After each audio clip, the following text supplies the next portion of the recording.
जब जिंदगी में अपने ही बेगाने लगने लगे तो दिल बहुत दुखता है। ऐसे में देवर भी अगर नंदों का रूप धार लें तो इंसान अंदर से टूट ही जाता है। वक्त हर जख्म का मरहम होता है। जो आज आपको दुख दे रहे हैं कल वो खुद अपने रवैये पर पछताएंगे। बस खुद पर भरोसा रखें, अपने रब से दुआ करते रहें और अपनी इज्जत नफ्स को कभी कुर्बान ना करें। अस्सलाम वालेकुम माय यूट्यूब फैमिली, कैसे हैं आप सब? आई होप के सब अच्छे होंगे। अल्हम्दुलिल्लाह से आप लोगों की दुआओं से मैं भी बिल्कुल ठीक ठाक हूँ। आजकल आपको पता है कि शलजम का सीज़न है और सब्जियां जो है ना बहुत ही ज़्यादा कॉस्टली हुई हैं, बहुत रेट हुए हुए हैं सब्जियों के। टमाटर इतने महंगे हुए हुए हैं कि बस मैं कहती हूँ पौन से वायरी हुए हुए हैं। तो खैर हर एक का ना शलजम बनाने का अपना अपना मेथड है। कोई इसमें शोरबे वाले पसंद करता है, कोई मसाले वाले पसंद करता है, कोई इसको चिकन या मटर में पसंद करता है। तो मैं भाई इसको बना रही थी चिकन में। आज बहुत ही दिल कर रहा था शलजम खाने का, और तो चलें साथ साथ शलजम भी बनाते हैं और आपके साथ मैं अपनी लाइफ का एक्सपीरियंस भी शेयर करती हूँ। अच्छा, जिस घर में नंद नहीं होती तो हम समझते हैं कि हमारी लाइफ बहुत पुरसुकून गुजरेगी और देवर तो छोटे भाइयों की तरह होंगे, लेकिन यही देवर जिन्हें आप अपना छोटा भाई समझते हैं वो नंद का रूप धार लें तो आपकी लाइफ को जहन्नमी बना देते हैं। तो नहीं नहीं, आप ऐसा ना समझे कि मैं नंद या देवर के अगेंस्ट बात कर रही हूँ। देवर और नंद का रिश्ता कभी कभी बहुत अच्छा भी होता है, बट किसी ना किसी के लिए ये रिश्ता इतना तकलीफदेह भी हो जाता है कि सम टाइम ना ये रिश्ता गले का नासूर बन जाता है। आज मैं आपके साथ अपनी लाइफ का रियल एक्सपीरियंस शेयर करूंगी कि किस तरह देवर नंदों का किरदार अदा करते हैं। मेरे दो देवर थे। मेरे हस्बैंड अब्रॉड में रहते थे, एक देवर उनके साथ रहता था और दूसरा देवर पाकिस्तान में रहता था।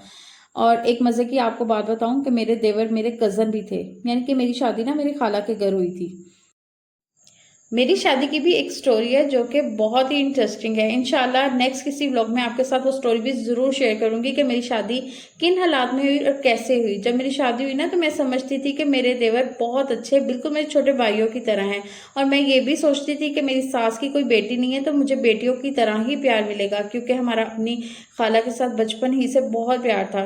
अच्छा, हम ड्रामा देखते थे ना बचपन में कि सास भी कभी बहू थी, तो हम कहते थे ये कैसा ड्रामा है। हाँ, सास भी कभी बहू थी। तो ये चीजें हमें बाद में समझ आई जब हमारे सर पर पड़ी। अच्छा, कम टू द पॉइंट, शादी के 3 दिन बाद मेरे हस्बैंड अब्रॉड चले गए। तो खैर ये तो बहुत लॉन्ग स्टोरी है, फिर किसी नेक्स्ट व्लॉग में आपके साथ जरूर शेयर करूंगी। और आप मुझे जरूर कमेंट में बताइएगा कि मैं आपके साथ अपनी शादी की स्टोरी शेयर करूं। बहुत इंटरेस्टिंग स्टोरी है। खैर किसी की शादी ऐसी होती भी नहीं होगी।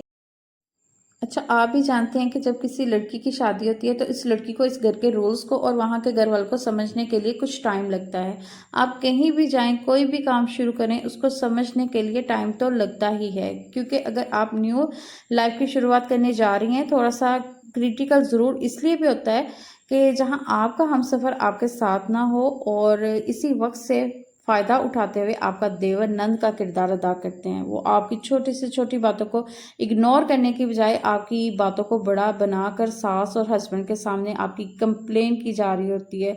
हालांकि आप उस घर को अपना कीमती वक्त दे रही होती हैं। हस्बैंड के ना होते हुए भी आप टाइम से उठकर खाना बना रही होती हैं, घर के सब काम कर रही होती हैं, गेस्ट आ जाए तो उन्हें भी वेलकम कर रही होती हैं। इसके बावजूद भी देवर को लगता है कि आप कुछ नहीं कर रही, अपने सास ससुर का ख्याल नहीं रख रही। और फिर वही देवर और सास आपके हस्बैंड को अब्रॉड में कंप्लेन कर रहे होते हैं कि तुम्हारी बीवी को तो कोई काम नहीं है, वो हर वक्त सोई रहती है, खाना नहीं बनाती, कपड़े नहीं धोती।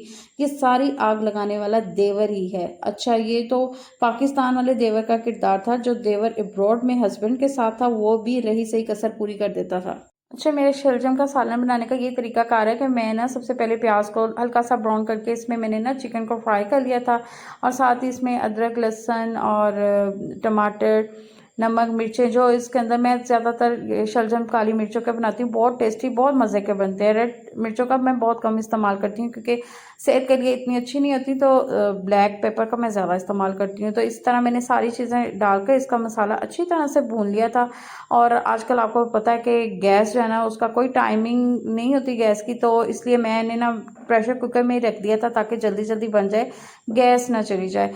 तो फिर इसको मैंने सारा मसाला भून कर ना 5 मिनट के लिए इसको वेट लगा लिया था। दूसरी तरफ मैंने शलजम जो थे ना वो पहले से ही प्रेशर कुकर में बॉईल कर लिए थे और उसको अच्छी तरह से ना मैश कर लिया था। तो इस तरह से काम बड़ा आसानी से और बहुत जल्दी से हो जाता है और बहुत यहाँ पर मैं अपनी यूट्यूब फैमिली का बहुत शुक्रगुजार हूँ जिन्होंने मुझे बहुत प्यार दिया, बहुत सपोर्ट किया, और आप लोगों की वजह से ना मुझे बहुत मोटिवेशन मिलती है, और आप लोगों ने मुझे इसी तरह से सपोर्ट करना है, और मेरे चैनल को लाइक शेयर और सब्सक्राइब करना है, और अच्छा सा कमेंट भी करना है, ताकि मुझे मोटिवेशन मिलती रहे और मैं आपके लिए अच्छे अच्छे से व्लॉग लेके आती रहूं। और यहाँ पर ना मैं शलजम चिकन के साथ बना रही थी बहुत मज़ेदार सी चटनी, जो कि पुदीना, धनिया, टमाटर, और साथ में मैंने इसमें ज़ीरा डाला था, लेमन का इस्तेमाल किया था, नमक था, और साथ में लहसुन थे। लहसुन के कुछ 2-3 जवे मैंने यूज़ किए थे, और उसको मैंने ना इसमें, इसको कहते हैं हमाम दस्ते में, इसमें अच्छी तरह से कूट लिया था, क्योंकि इसमें कुटी हुई चटनी का ना अपना ही एक टेस्ट होता है। ब्लेंडर के साथ भी इसको पीस सकते हैं, लेकिन जो इसके साथ टेस्ट आता है ना, वो ब्लेंडर के अंदर नहीं आता। तो इन देवरों ने हमारी लाइफ को इतना क्रिटिकल बना दिया था कि मैं और मेरे हस्बैंड, हम दोनों मेंटली डिस्टर्ब रहने लग गए थे। और मुझे वो वक्त भी याद है जब मैं अपने रूम में बैठकर अकेली रोया करती थी, और मुझे वो वक्त भी अच्छी तरह से याद है कि जब अजानें हो रही होती थी, तो मैं अल्लाह ताला से दुआ करती थी कि अल्लाह, कौन सा ऐसा वक्त आए कि मैं यहाँ से चली जाऊँ, कौन सा ऐसा वक्त हो कि मैं यहाँ से अपने हस्बैंड के पास चली जाऊँ हमेशा हमेशा के लिए, और कभी वापस ना हूँ। मुझे वो वक्त याद है जब मैं अकेले रोती थी। मुझे वो वक्त याद है जब मैं ये बातें कभी किसी के साथ शेयर नहीं करती थी, ना अपने किसी बहन के साथ, ना भाई के साथ, ना अपनी माँ के साथ। मुझे वो वक्त याद है मैंने किस तरह से वो वक्त तन्हा अकेले काटा, सिर्फ इस आसरे पे कि मेरे हस्बैंड मेरे साथ थे, उनकी सपोर्ट मेरे साथ थी।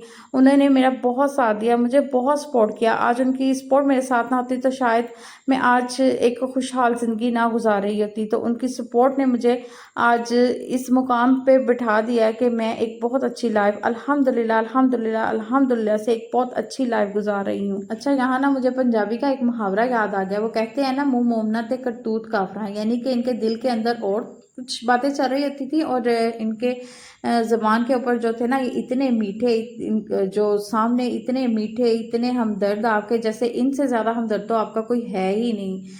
तो इस तरह से लाइफ में चल रहा था सब कुछ। तो बहुत लाइफ डिस्टर्ब थी, बहुत मैंने मुश्किलात देखी, बहुत तकलीफ़ें देखी, मैं बयान नहीं कर सकती।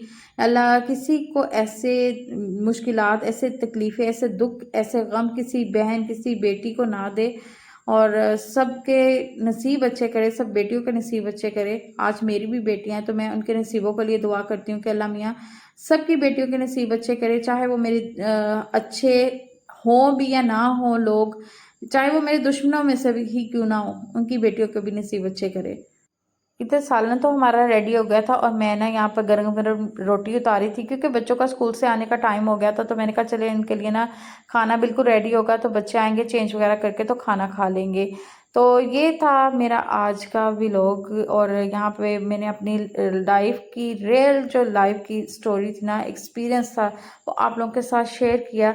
और वाकई मेरी लाइफ में तो मेरे देवरों ने नंदों का किरदार भरपूर अदा किया, और अल्लाह का जितना भी मैं शुक्र अदा करूं कम है कि मेरा हम सफ़र अच्छा था, मेरा लाइफ पार्टनर अच्छा था, जिन्होंने मुझे भरपूर सपोर्ट किया और भरपूर साथ दिया, जिसकी वजह से, अपने लाइफ पार्टनर की वजह से मैं आज अल्हम्दुलिल्लाह अल्हम्दुलिल्लाह अल्हम्दुलिल्लाह से अच्छी ज़िंदगी गुजार रही हूँ। अल्लाह सबको इसी तरह हंसता मुस्कुराता और अपने घरों में खुशहाल रखे, और किसी की बेटी को कभी भी कोई गम, दुख, तकलीफ ना आए, आमीन।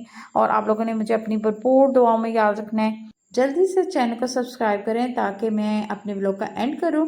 और जाने से पहले आज की अच्छी बात, ज़िंदगी की असल खूबसूरती ये नहीं कि तुम कितने खुश हो, बल्कि ज़िंदगी की असल खूबसूरती तो ये है कि दूसरे तुमसे कितना खुश हैं। अपना ढेर सारा ख्याल रखें, मुझे अपनी दुआ में याद रखें। कल मिलेंगे एक नए व्लॉग के साथ, कल तक के लिए अल्लाह हाफिज़।